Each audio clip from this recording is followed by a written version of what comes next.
So, I recently saw the Gameaverse pilot, and I already got a whole bunch of ideas in my head about how this whole thing is going to end and how things are actually going to work.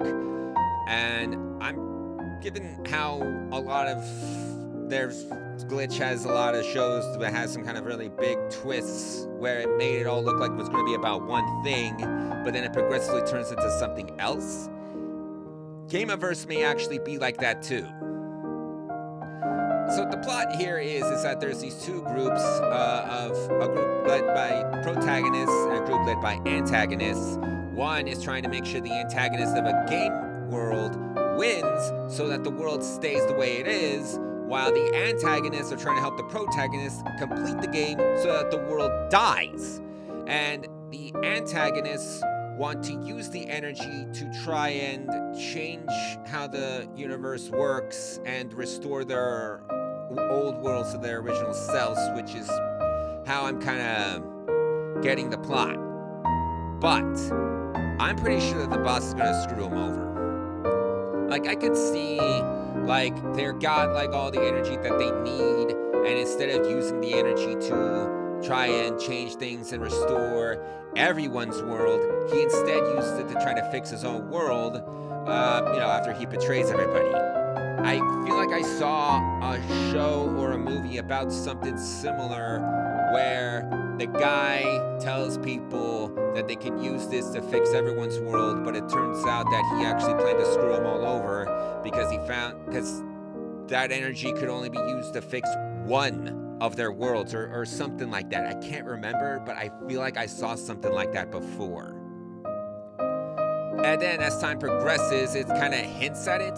Like the antagonists are in some kind of grimdark universe where everyone screws each other and they're helping the protagonist on their merry way, but he knew that something was up. Like he's not, because it's not like a kid-friendly game or something like that. Like this is a dark world targeted for adults where everyone screws each other over for some reason or another. And so he knew that there was no way that these complete strangers would help him unless it benefited them in some way. And he ends up figuring out some kind of a loophole to get them to talk. Because, like, every time that someone outside of that game world tries to intervene, the whole game ends up getting frozen, and something tries to come over there and look for them and get rid of, like, whoever the hell is trying to interfere.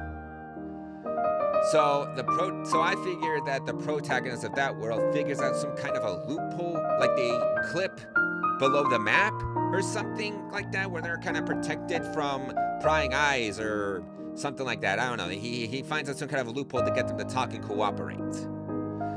So he somehow manages to get them to tell the whole truth about why they're helping him out. Now, he doesn't really do anything to them. He doesn't try to kill them or anything like that or get mad. Instead, he just laughs. He just laughs hysterically at what they said.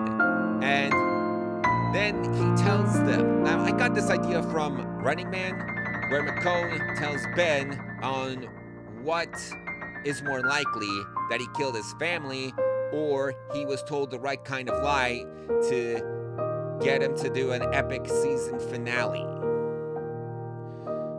So he tells them something very similar to that. He tells them about what would be much more likely, that they were like trying to sacrifice this world to save their own worlds, or were they just told the right kind of lie to get them to cooperate?